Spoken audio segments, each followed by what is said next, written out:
Hey everybody, welcome back to my YouTube channel. आज की इस वीडियो में हम समझने जा रहे हैं doctrine of privity of contract को। जिस तरीके से अगर दो लोग बात कर रहे हो तो तीसरा बीच में नहीं बोलता, वैसे ही अगर दो लोगों के बीच में अग्रीमेंट हुआ हो, कॉन्ट्रैक्ट हुआ हो, तो तीसरा पर्सन आकर उसे एनफोर्स नहीं करा सकता। यानी कि एक पर्सन जो कि एक पार्टी टू कॉन्ट्रैक्ट नहीं है, वो उन दोनों पार्टीज को एनफोर्स नहीं कर सकता है कि आप अपना जो पार्ट ऑफ प्रॉमिस है उसे फुलफिल कीजिए। फॉर एग्जाम्पल, मान लो मिस्टर मुकेश अंबानी एंड गौतम अडानी के बीच में कोई कॉन्ट्रैक्ट हुआ और दोनों में से किसी एक पार्टी ने अपना प्रॉमिस जो उसे फुलफिल नहीं किया, तो क्या हम एज ए थर्ड पार्टी जाकर उन्हें फोर्स कर सकते हैं कि आप अपना प्रॉमिस जो है उसे फुलफिल करो, या हम कोर्ट के पास जा सकते हैं कि ये लोग जो है ये अपना जो ऑब्लिगेशन है, अपना पार्ट ऑफ प्रॉमिस फुलफिल नहीं कर रहे हैं, तो आप इन्हें कहिए कि अपना पार्ट जो है उसे फुलफिल करें? नहीं। Why? Because we are not a party to the contract. तो अगर हम स्ट्रेंजर हैं, हम थर्ड पार्टी हैं, तो ऐसे में हम उस कॉन्ट्रैक्ट को एनफोर्स कराने के लिए कोर्ट के पास नहीं जा सकते हैं, सूट फाइल नहीं कर सकते हैं। And this is what is known as doctrine of privity of contract. Doctrine of privity of contract को हम एक केस लॉ के साथ में समझते हैं। एक काफी फेमस केस लॉ हुआ था, Dunlop pneumatic tyre company limited versus Selfridge company limited. अब इस केस में हुआ क्या था, हम ABC के नाम से समझते हैं फॉर द कन्वीनियंस सेक।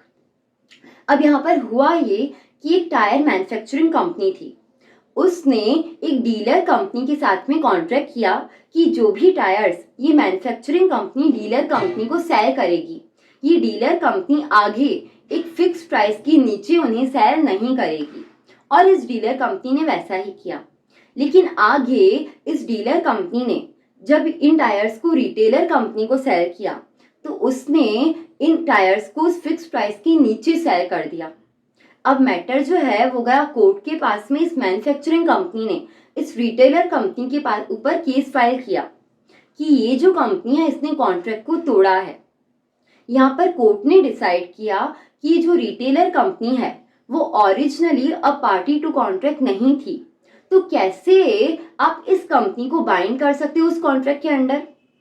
तो यही कहलाता है doctrine of privity of contract, कि एक पर्सन जो एक थर्ड पार्टी है, यानी कि ओरिजिनली पार्टी टू कॉन्ट्रैक्ट नहीं है, आप उससे फोर्स नहीं कर सकते हो कि वो उस कॉन्ट्रैक्ट के अंडर बाइंड हो जाए।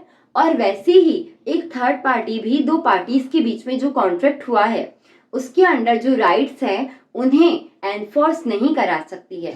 यानी कि एक थर्ड पार्टी ना तो फोर्स की जा सकती है और ना ही किसी कॉन्ट्रैक्ट को वो एनफोर्स करा सकती है।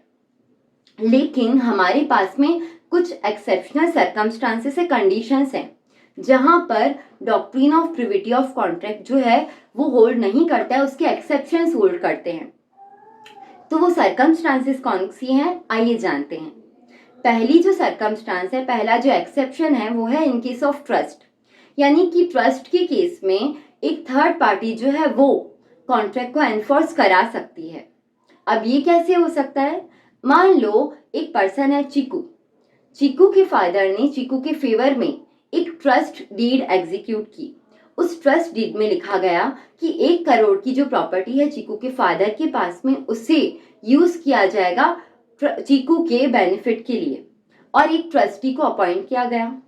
अब ये जो ट्रस्टी है उसने इस प्रॉपर्टी को चीकू के बेनिफिट के लिए यूज नहीं किया। यहाँ पर चीकू जो है वो ओरिजिनली पार्टी टू कॉन्ट्रैक्ट नहीं है। स्टिल अगर वो जो ट्रस्टी है इस ट्रस्ट को चीकू के फेवर में अगर नहीं यूज करता है, तो ऐसे में चीकू जो है इस कॉन्ट्रैक्ट को एनफोर्स करा सकता है। उसके पास जो बेनिफिट आए हैं इस कॉन्ट्रैक्ट के अंडर, जो राइट्स आए हैं, उसे एनफोर्स करा सकता है। अब यहाँ पर आपको एक बात ध्यान देनी होगी कि एक पर्सन जिसका नाम किसी कॉन्ट्रैक्ट के अंडर आ गया है उसे पार्टी टू कॉन्ट्रैक्ट नहीं कहा जाता है। यानी कि जस्ट बिकॉज किसी पर्सन का नाम किसी कॉन्ट्रैक्ट के अंडर आ गया है तो ऐसा नहीं मान लिया जाएगा कि वो पर्सन भी पार्टी टू कॉन्ट्रैक्ट है। Still he is a third party, क्योंकि उसने ओरिजिनली कॉन्ट्रैक्ट को फॉर्म नहीं किया है। तो ऐसे में अगर कोई ट्रस्ट डीड एग्जीक्यूट की गई है किसी पर्सन के फेवर में, तो वो पर्सन क्या कर सकता है, वो पर्सन उस ट्रस्ट को एनफोर्स करा सकता है खुद के बेनिफिट के लिए। ये हुआ हमारा पहला एक्सेप्शन। हमारे पास दूसरा एक्सेप्शन है in case of family settlement.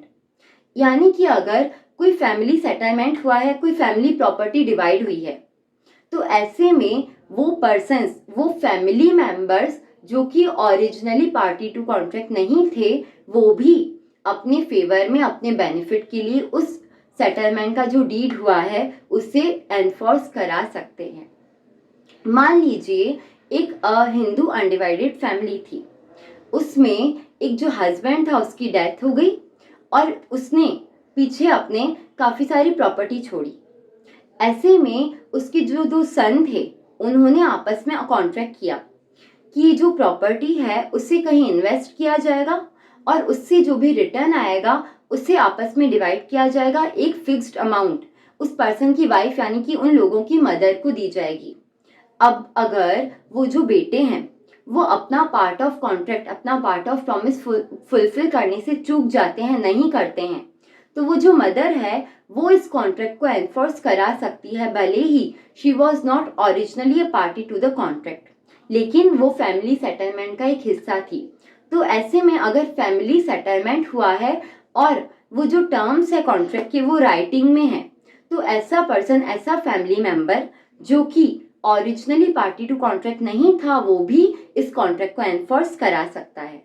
तो ये हुआ हमारा दूसरा एक्सेप्शन। तीसरा एक्सेप्शन जो है प्रिविटी ऑफ कॉन्ट्रैक्ट का, वो है in case of marriage contract और अरेंजमेंट। यानी कि अगर शादी के कॉन्ट्रैक्ट से रिलेटेड कोई अग्रीमेंट हुआ है, कोई बातें हुई, कोई प्रॉमिस किए गए हैं, तो ऐसे में एक पर्सन जो ओरिजिनली पार्टी टू कॉन्ट्रैक्ट नहीं था वो भी उस कॉन्ट्रैक्ट को एनफोर्स करा सकता है। फॉर एग्जाम्पल मान लीजिए ए और बी हस्बैंड वाइफ थे और ए जो है वो अपनी वाइफ बी को मिसट्रीट करता था, इल ट्रीट करता था। तो वो जो वाइफ है वो ए को छोड़कर चली गई अपने घर पर। अभी ये जो लेडी है इसके फादर ने अग्रीमेंट किया ए के साथ में, हस्बैंड के साथ में, कि ए जो है उसको अपनी वाइफ को सही से ट्रीट करना पड़ेगा और अगर उसने ऐसा नहीं किया तो वो वापस से उसे छोड़कर चली जाएगी और ए को एक फिक्स्ड मंथली अलाउंस बी को देना रहेगा उसकी वाइफ को। अभी मान लो बी जो है वापस अपने हस्बैंड के पास चली जाती है, लेकिन फिर से ए जो है वो बी को मिसट्रीट करता है, इल ट्रीट करता है, सही से ट्रीट नहीं करता है। ऐसे में भी बी भले ही ओरिजिनली पार्टी टू कॉन्ट्रैक्ट नहीं थी, भले ही उसके फादर और हस्बैंड के बीच में अग्रीमेंट हुआ था, वो इस कॉन्ट्रैक्ट को एनफोर्स करा सकती है, यानी कि वो ये मंथली अलाउंस क्लेम कर सकती है even though she was not originally party to the contract. तो ऐसे में मैरिज अरेंजमेंट जो होते हैं, मैरिज कॉन्ट्रैक्ट होते हैं, उनके केस में doctrine of privity of contract का एक्सेप्शन होल्ड करता है और थर्ड पार्टी जो है वो भी अपने राइट्स को उस कॉन्ट्रैक्ट के अंडर एनफोर्स करा सकती है। नेक्स्ट एक्सेप्शन है in case of assignment. Assignment का मतलब होता है एक पर्सन जब अपना कुछ बेनिफिट किसी और पर्सन को ट्रांसफर कर देता है, असाइन कर देता है, तो ये कहलाता है असाइनमेंट। तो असाइनी जो है वो अपने राइट्स को अंडर अ कॉन्ट्रैक्ट एनफोर्स कर सकता है। मान लो ए ने बी को कुछ क्रेडिट दिया था, अभी बी को ये अमाउंट ए को वापस देना बाकी है, लेकिन इन द मीन टाइम ए ने अपना ये जो बेनिफिट है, जो अमाउंट इसको बी से लेना था, उसे असाइन कर दिया सी को। ऐसे में अगर बी जो है इस अमाउंट को रीपे नहीं करता है तो फिर सी जो है बी को एनफोर्स कर सकता है, बी को फोर्स कर सकता है कि वो ये जो अमाउंट है वो पे करे, इवन दो सी जो है वो ओरिजिनली पार्टी टू कॉन्ट्रैक्ट नहीं था, लेकिन क्योंकि उसको ये बेनिफिट असाइन कर दिया गया है, सी जो है इस कॉन्ट्रैक्ट को एनफोर्स कर सकता है। तो ये होता है हमारा exception to the privity of contract. Next exception है हमारे पास इन केस ऑफ एस्ट्रोपल और एक्नॉलेजमेंट। यानी कि फॉर एग्जाम्पल एक पर्सन है, उसने सी पर्सन के सामने अपने कंडक्ट से ये शो किया कि वो बी का एजेंट है और सी को ये ट्रस्ट हो गया, ये बिलीव हो गया कि ए जो है वो बी का एजेंट है। तो ऐसे में जो बी है वो अपने इस कॉन्ट्रैक्ट को ए और सी के बीच में जो कॉन्ट्रैक्ट हुआ है उससे एनफोर्स करा सकता है।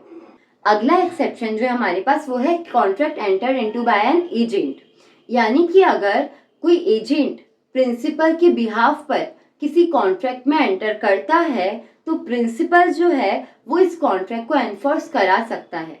यानी कि अगर ए जो है वो क्या है, वो बी का एजेंट है। नेक्स्ट एक्सेप्शन है हमारे पास इन केस ऑफ एजेंसी, यानी कि अगर एक पर्सन एज एन एजेंट किसी थर्ड पार्टी के साथ में कॉन्ट्रैक्ट में एंटर करता है तो प्रिंसिपल जो है इस कॉन्ट्रैक्ट को एनफोर्स करा सकता है। फॉर एग्जाम्पल ए जो है वो बी का एजेंट है और ए ने बी के बिहाफ पर सी के साथ में एक कॉन्ट्रैक्ट में एंटर किया, तो कॉन्ट्रैक्ट हुआ है ए और सी के बीच में। लेकिन क्योंकि ए जो है वो बी का एजेंट है, यानी कि प्रिंसिपल का एजेंट है, एजेंट जो है वो प्रिंसिपल को बाइंड कर देता है अपने सारे एक्ट से, तो ऐसे में बी जो है वो ए और सी के बीच में जो कॉन्ट्रैक्ट हुआ है उससे एनफोर्स करा सकता है। यानी कि जो बी है वो even though originally party to contract नहीं था, स्टिल वो फोर्स कर सकता है सी को कि तुम क्या करो, तुम इस कॉन्ट्रैक्ट को पूरा करो। फाइनल एक्सेप्शन जो है हमारे पास वो है in case of covenants running on land, यानी कि अगर जमीन का कॉन्ट्रैक्ट हुआ है, जमीन को ट्रांसफर करने का, बेचने का, और उसके साथ में कोई कंडीशंस अटैच्ड हैं, तो ऐसे में doctrine of privity of contract का एक्सेप्शन होल्ड करेगा। फॉर एग्जाम्पल ए एक पर्सन है, उसके पास में दो लैंड है, दो जमीन है और दोनों अटैच्ड है, एडजेसेंट है। एक जो लैंड है वो एग्रीकल्चरल लैंड और दूसरी जो लैंड है वो नॉर्मल लैंड है। ए ने इस लैंड को आगे बी को सेल किया, लेकिन सेल डीड में उसने कंडीशन डाली और कंडीशन ये डाली कि ये जो लैंड है इसे इंडस्ट्रियल यूज के लिए काम में नहीं लाया जा सकता है, बिकॉज अगर ऐसा किया गया तो वो जो एग्रीकल्चरल लैंड है वो पॉल्यूट हो जाएगी और इससे बचाने के लिए, पॉल्यूशन से बचाने के लिए ये कंडीशन उस कॉन्ट्रैक्ट में डाल दी गई। अभी बी अगर इस लैंड को आगे फर्दर सेल करता भी है तो थर्ड पार्टीज जो है वो ये फर्स्ट जो कॉन्ट्रैक्ट हुआ था, ये जो कंडीशंस थी उनसे बाइंड हो जाएंगी, यानी कि वो भी इस लैंड को इंडस्ट्रियल यूज में, इंडस्ट्रियल काम में नहीं ला सकती हैं। तो ऐसे में वो जो थर्ड पार्टीज हैं, जो आगे सक्सेसर्स होंगे, वो भी इस लैंड को इंडस्ट्रियल यूज में काम में नहीं ला सकते हैं। तो ऐसे में अगर जमीन के साथ में कुछ शर्तें अटैच्ड हैं, कॉवेनेंट्स हैं, तो उससे भी इस केस में doctrine of privity of contract का एक्सेप्शन की तरह ट्रीट किया जाएगा। तो यहाँ हो जाता है हमारा doctrine of privity of contract and उसके एक्सेप्शंस फिनिश। अगर आपको ये वीडियो यूजफुल लगी हो तो ज़रूर इस वीडियो को लाइक कीजिए एंड चैनल को सब्सक्राइब कीजिए। Bye bye.